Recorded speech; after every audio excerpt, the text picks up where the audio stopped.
Hey everyone, welcome to 99.6 The Howl. For the uninitiated, this is an unedited YouTube vlog discussing everything Arizona Coyotes, and gonna mix it up here, gonna, dig deep into this game, do a full analysis, get on the micro level. For one of these vlogs, I usually do like more of a macro analysis, but I'm down to get into the nitty-gritty Sunday afternoon, some Coyotes hockey. Let's go. First thing I wrote down was Zibanejad's hair. Not sure about that. He's got like long black hair, kind of a samurai look, but he's got blonde streaks in them. So I'm not gonna allow that. Just gonna put an X right there. First thing I either saw Galchenyuk on a line with Nick Cousins and Connor Garland. Injuries are so bad when you got a 30 goal scorer in the NHL playing with Nick Cousins as your center. But that's the way she goes for the Coyotes this season. Top line, Fisher, Stepan, and Keller. Fisher getting rewarded with a first-line wing position after a nice goal against the Devils. Fisher didn't really show up against the Rangers, but he wasn't needed. We'll get into that later. First goal, a power play goal. Now, on Friday night, the power play was atrocious. It went 0 for 5. They didn't score for 10 minutes of power play time. And this time, their first power play, OEL shoots the puck, goes off Garland, and they score. They kept Garland on the first power play unit. If you saw my last video, I said Garland should be taken off that first unit, but they did make some changes. Someone's watched my videos, I think. They took Panik off the first unit, moved him on the second unit, and brought in Jacob Chikrin. So they're rolling with 3 forwards and 2 defensemen now. And it paid off. Even Chikrin was going to the net. He's a big guy. So they get rid of Panik, and they added more skill with more of a deadly shot in Jacob Chikrin. So that's nice to see. 1-0 lead.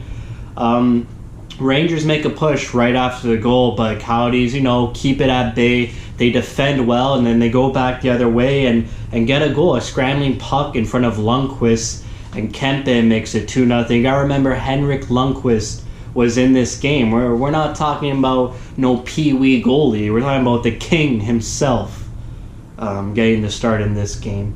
Kyle was looking great in the first period. They're hitting the neutral zone with speed. Great breakout passes. They're gaining the offensive blue line with ease, with puck possession and control. No chip and chase, which was vastly different from the New Jersey game, where the New Jersey Devils were clogging up the neutral zone and not allowing the Coyotes to hit the line with speed, and forcing the Coyotes to chip and chase and lose puck battles. But that wasn't the story this afternoon, Sunday afternoon.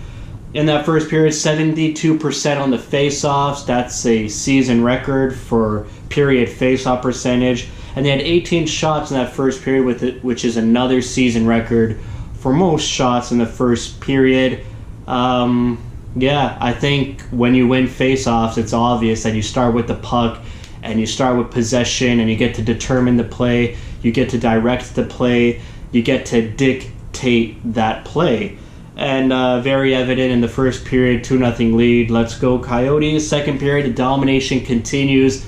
So much offensive zone time the Coyotes have. They didn't have any offensive zone time against the Devils. I think they just ran into a really bad Rangers team. They got shelled by the Colorado Avalanche on Friday night, and they got shelled by the Pittsburgh Penguins previous to that. So Coyotes were playing the whole game in the Rangers zone.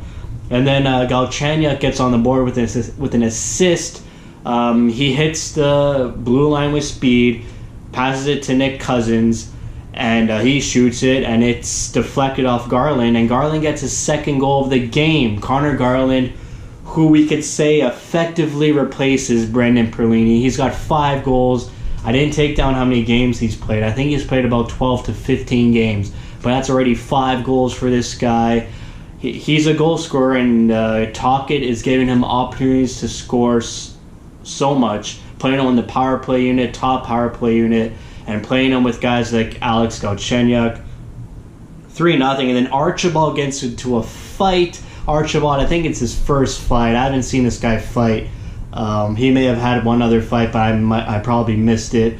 But dropping the gloves, the crowd getting so into it, the crowd getting something to cheer about with a 3-goal lead and a fight. They get a power play. They didn't score, but after the power play, the Rangers get a breakaway, and Chris Kreider, one of the fastest guys in the league, but Kemper shuts him down and keeps it a 3-0 game, which I think was a turning point of the game, because if Kreider scores or it's 3-1, and the seed of doubt gets into Coyotes' heads. But fortunately, Kemper makes the save. And then Keller makes it 4-0 after that huge save. Keller's first goal since December 1st, which sounds bad, but this guy racks up assists. He's been on probably a point per game pace since they acquired Nick Schmaltz. So good to see Keller get a goal. He's feeling it now. And then Galchenyuk scores their 5th goal, his 3rd point of the night. They chase Henrik Lundqvist. Henrik Lundqvist looked really bad this game, getting handcuffed on a few goals and just not playing with confidence. So it's 5-0 entering the 3rd period, and Rangers start to turn it on. But the defense strategy and the defensive system of the Coyotes really keeps them from the Rangers getting any dangerous chances. They had one cross-crease chance, and Kemper made the save, and he gets a shutout. And the only thing that was missing in this game was a shorthanded goal, but they managed to get a shorthanded breakaway in Mario Kempe. So it was great to see, every facet of the Coyotes team having a great performance and really showing what happens when they work hard and play to their system. They're on the body so much, getting body position, just using their speed to retrieve pucks.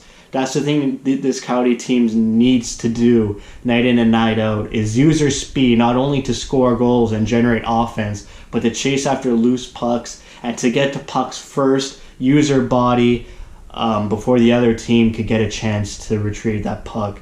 So it was a great game, probably not the greatest game to analyze because everything went right, but let's celebrate this win. They got a Western road trip this weekend, starting with Vancouver on Thursday. I would have liked for them to play Vancouver earlier, to ride this wave, and to remember what they need to do on this road trip. Look at what they did against the Rangers and use that against Vancouver, Edmonton, and Calgary. But unfortunately, they're going to have a lot of days off. So hopefully they don't get too settled in and they just get back at work on Thursday and keep it going. That's 3 division games. You know what happens when you win those 3 games. I won't say it. So that's it for me. Thanks for watching. If you like this format better, let me know. I'll do whatever you say. So that's it for me. Thanks for watching. Thank you for your support.